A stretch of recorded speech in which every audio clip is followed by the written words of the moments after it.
Hi ಎಲ್ಲರಿಗೂ ನಮಸ್ತೆ, welcome to ಸರಿತಾಸ್ kitchen. ನಾನಿವತ್ತು ಟೊಮೊಟೊ ಚಟ್ನಿ ಹೇಗೆ ಮಾಡೋದು ಅಂತ ತೋರಿಸ್ಕೊಡ್ತಾ ಇದ್ದೀನಿ ಫ್ರೆಂಡ್ಸ್. ಬೆಳಗ್ಗೆ ಹೊತ್ತು ನೀವು ಯಾವುದೇ ತಿಂಡಿ ಮಾಡಿದ್ರೂ ಕೂಡ ಅದ್ರ ಜೊತೆಗೆ ಈ ಟೊಮೊಟೊ ಚಟ್ನಿ ತುಂಬ ಚೆನ್ನಾಗಿರುತ್ತೆ. ಅಂದರೆ ದೋಸೆ, ಇಡ್ಲಿ, ಚಪಾತಿ ಅಥವಾ ವೈಟ್ ರೈಸ್ ಜೊತೆ ಕೂಡ ಚೆನ್ನಾಗಿರುತ್ತೆ. ಸೊ ಇದು ಮಾಡೋ ಪ್ರಾಸೆಸ್ಸು, ಇದಕ್ಕೆ ಬೇಕಾಗಿರೋಂಥ ಪದಾರ್ಥಗಳು ನೋಡೋಣ. ನಾನಿಲ್ಲಿ ಸ್ಟವ್ ಆನ್ ಮಾಡಿಕೊಂಡು ಒಂದು ಪ್ಯಾನ್ಗೆ 1 ಟೇಬಲ್ ಸ್ಪೂನಷ್ಟು ಎಣ್ಣೆ, ಅದ್ರ ಜೊತೆಗೇ 1 ಕಪ್ ಆಗೋಷ್ಟು ಕಡಲೆ ಬೀಜ ತೊಗೊಂಡು ಇದನ್ನು ಹುರಿಬೇಕು. ಇದನ್ನು ಶೇಂಗಾ ಅಂತ ಕೂಡ ಹೇಳ್ತಾರೆ. ಇದೊಂದು ಸ್ವಲ್ಪ ಕಲರ್ ಚೇಂಜ್ ಆಗೋ ತನಕ ಕಮ್ಮಿ ಹುರಿನಲ್ಲ ಈ ಥರ ಹುರ್ಕೊಬೇಕಾಗತ್ತೆ. ಇವಾಗ 1 ಟೇಬಲ್ ಸ್ಪೂನ್ ಧನಿಯಾ ಮತ್ತು 1 ಟೇಬಲ್ ಸ್ಪೂನಷ್ಟು ಇಲ್ಲಿ ಜೀರಿಗೆ ತೊಗೊಂಡು ಇದನ್ನು ಕಮ್ಮಿ ಹುರಿನಲ್ಲೇ ಹುರ್ಕೊಬೇಕು. ಇದನ್ನು ನಿಧಾನವಾಗಿ ಕಮ್ಮಿ ಹುರಿನಲ್ಲಿ ಹುರ್ಕೊಂಡಾಗ ನಮಗೊಂದೊಳ್ಳೆ ಘಮ ಬರುತ್ತೆ. ಅಲ್ಲಿ ತನಕ ಕಮ್ಮಿ ಹುರಿನಲ್ಲೇ ಇದನ್ನು ನಿಧಾನವಾಗಿ ಹುರ್ಕೊಬೇಕಾಗತ್ತೆ. ಈ ಥರ ಹುರಿದಿಟ್ಕೊಂಡಿರುವಂಥ ಈ ಕಡಲೆ ಬೀಜ, ಧನಿಯಾ ಎಲ್ಲ ಇದೆಯಲ್ಲ, ಇದು ಒಂದು ಬಟ್ಲಿಗೆ ತೆಗೆದಿಟ್ಕೊಳ್ಳೋಣ. ಇದು ಪೂರ್ತಿ ತಣ್ಣಗಾಗಬೇಕು. ಇದನ್ನು ಇವಾಗ ಪಕ್ಕಕ್ಕೆ ಇಟ್ಕೊಳ್ಳಿ.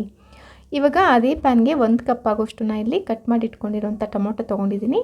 ನಾನಿಲ್ಲಿ ಒಂದು 300 ಗ್ರಾಮ್ ಅಷ್ಟು ಟೊಮೊಟೊ, ಅಂದರೆ ಹುಳಿ ಟೊಮೊಟೊ ತೊಗೊಂಡಿದ್ದೀನಿ. ಇದಕ್ಕೆ ಒಂದು 7 ರಿಂದ 8 ಹಸಿಮೆಣಸಿನ್ಕಾಯಿ ಕೂಡ ಸೇರಿಸ್ಬೇಕು. ಟೊಮೊಟೊ ಮತ್ತು ಹಸಿಮೆಣಸಿನ್ಕಾಯಿ ಇವೆರಡು ಸಾಫ್ಟಾಗಿ ಬೇಯೋ ತನಕ ಒಂದು ಲಿಡ್ನ ಕ್ಲೋಸ್ ಮಾಡಿ 1 ರಿಂದ 3 ನಿಮಿಷ ಮೀಡಿಯಮ್ ಹುರಿನಲ್ಲೇ ಇದನ್ನು ಬೇಯಿಸ್ಕೊಬೇಕಾಗುತ್ತೆ. ಇವಾಗ 1 ರಿಂದ 3 ನಿಮಿಷ ಈ ಥರ ಬೇಯಿಸ್ಕೊಂಡು ಓಪನ್ ಮಾಡಿ ನೋಡೋಣ. ನಮಗೆ ಟೊಮೊಟೊ ನೋಡಿ ಎಷ್ಟು ಸಾಫ್ಟಾಗಿ ಬೆಂದಿದೆ ಅಂತ. ಇಷ್ಟು ಬೆಂದರೆ ಸಾಕಾಗುತ್ತೆ. ಇದು ಜಾಸ್ತಿ ಡ್ರೈ ಕೂಡ ಆಗಬಾರ್ದು.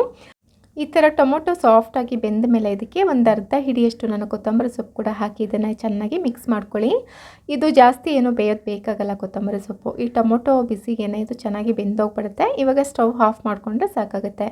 ಸ್ಟವ್ ಆಫ್ ಮಾಡಿಕೊಂಡು ಇದು ಪೂರ್ತಿ ತಣ್ಣಗಾಗೋಕ್ಕೆ ಬಿಟ್ಬಿಡಬೇಕು. ಇವಾಗ ನಾವು ಮೊದಲೇ ಹುರಿದಿಟ್ಕೊಂಡಿರೋಂಥ ಕಡಲೆ ಬೀಜ, ಧನಿಯಾ ಎಲ್ಲ ಇತ್ತಲ್ಲ, ಇದು ಪೂರ್ತಿ ತಣ್ಣಗಾದ್ಮೇಲೆ ಒಂದು ಮಿಕ್ಸರ್ ಜಾರಿಗೆ ತೊಗೊಂಡು ಇದನ್ನು ಪೌಡ್ರ್ ಮಾಡ್ಕೊಬೇಕು.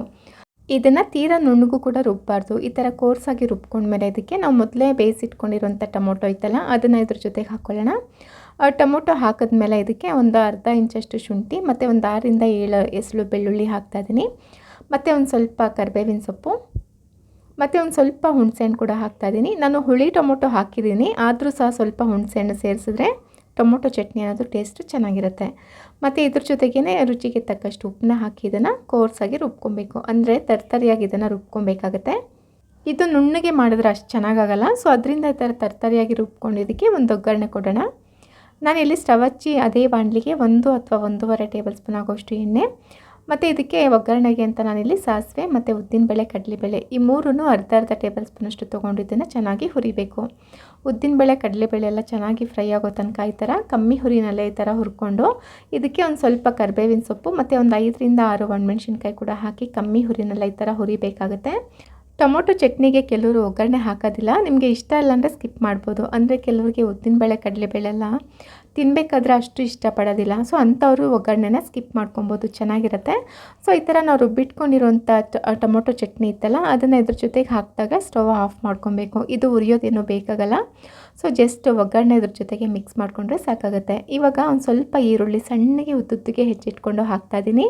ಇದು ಪೂರ್ತಿ ಆಪ್ಷನಲ್ಲು, ನಿಮ್ಗೆ ಇಷ್ಟ ಇಲ್ಲ ಅಂದರೆ ಸ್ಕಿಪ್ ಮಾಡ್ಬೋದು. ಅಂದರೆ ಇದು ನೆಂಚ್ಕೊಳ್ಳೋಕ್ಕೆ ತುಂಬ ಚೆನ್ನಾಗಿರುತ್ತೆ. ಸೊ ಅದರಿಂದ ನಾನು ಒಂದೇ ಒಂದು ಚಿಕ್ಕದಾಗಿರೋಂಥ ಈರುಳ್ಳಿನ ಈ ಥರ ಹೆಚ್ಚಿಟ್ಕೊಂಡು ಹಾಕ್ತಾಯಿದ್ದೀನಿ. ನೋಡ್ತಿರ್ಬೋದು ನಮಗೆ ಟೊಮೊಟೊ ಚಟ್ನಿ ಅನ್ನೋದು ಎಷ್ಟು ಪರ್ಫೆಕ್ಟಾಗಿ ರೆಡಿಯಾಗಿದೆ ಅಂತ.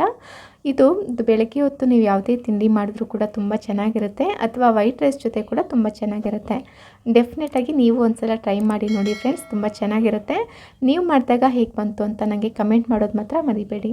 ಸೊ ಟೊಮೊಟೊ ಚಟ್ನಿ ರೆಸಿಪಿ ನಿಮ್ಗೆ ಇಷ್ಟ ಆಗಿದ್ರೆ ಲೈಕ್ ಮಾಡಿ, ಶೇರ್ ಮಾಡಿ, ಹಾಗೆ ಚಾನಲ್ ಸಬ್ಸ್ಕ್ರೈಬ್ ಮಾಡ್ಕೊಳ್ಳಿ. Thank you.